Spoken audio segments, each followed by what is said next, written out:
I'm curious because you work primarily in book covers, and that's Yeah, a hugely collaborative process because you got the yeah, publishers having a say, you got the yeah, author having a say.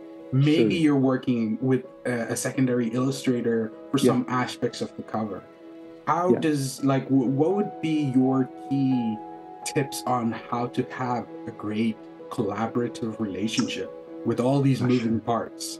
Yeah, yeah, okay. So I guess there's a couple of things really. First of all, you need to have a framework of some sort. So if you're working with, like you say, all those moving parts, Yeah, you need to have a really well-structured framework in place. So I'm sure it's the same with, with kind of work you do as well and other illustrators, is yeah, that a working brief is just gold dust. A good, strong working brief is gold dust. So I've worked for years with Guild Books and their art director. And over like easily 10 years, we've really worked together on honing a good brief. So the ideal is that when you have a really strong brief, it's not just talking about the project, but it's getting everybody to sign on to what the goals are and what the bigger vision is. Even if it's not a specific idea, if everyone's on the same page at the start, it's really, really important. And then I suppose, if you have a really strong brief, it's about managing expectations and managing people, being able to listen to people, being able to communicate when you're wrong and when they're wrong in a way that doesn't step on anyone's toes. That's really yeah. important. And as well, you've got to be super flexible as well. Sure. You've got to be super flexible with your own process and your own ideas, and you also have to take a stand sometimes as well. So it's that weird kind of balancing act between all that. But if you've got a really strong brief, then that solves like 80% of those problems. So if you're getting pushback from the client or from an author or from another party or marketing, if you can point to an aspect of the brief that you've all agreed on and say, well, listen, this is why, if we step back and look at a bigger picture, this is why we're doing this direction or whatever, because it's there in the brief, then it just makes it so much easier. Yeah. Originally, when I started out, I would just throw a dart with the design work and say, well, this is the design. It's really good. You send it over and just, pace the battlements until you hear it back.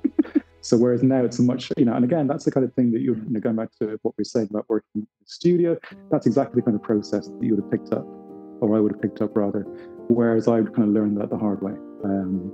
So yeah, it's great when it works. It's really lovely. It's really lovely when you have everyone's really happy. It's just great. It's a really good feeling. So suppose you do get a bad brief in today's day and age. Maybe it's a new art director you've never worked with.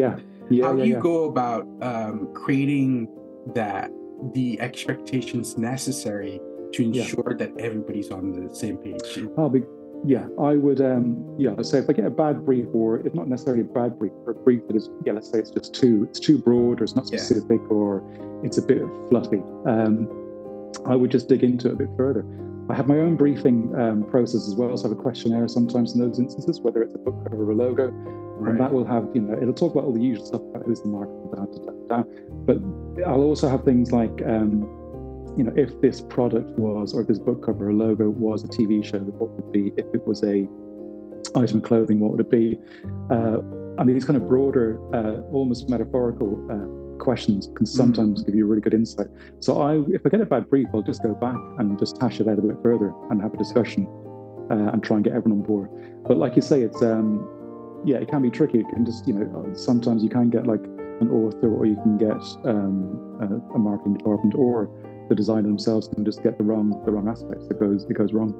It's going to happen, So what I'm hearing, it's super important to ask the questions, ask more questions. Yes. Dig in, be curious, and get them to talk a little more about the brief, and then that slowly dismantles some of the things maybe they said that are contradictory or maybe too loose, and then you can start honing down. And then do you create a document that like lists out, here's the key things that we agree with, or is it more like a conversation? Hey, here's what we've it depends on the project. So if it's like a book cover, it would just be verbal. It would be the chats, and then you crack on. If it's something larger, like if it's a larger branding project, I definitely would, because that with a smaller project, you're dealing generally with the people who are directly involved in the project, and so communication there is fine. It's it's just having a conversation. If you're dealing with something like a branding project where there's a larger group of people involved that you may not have contact with, it's really important to have that piece in place so that everyone at least can see it, sign off, and then you can go.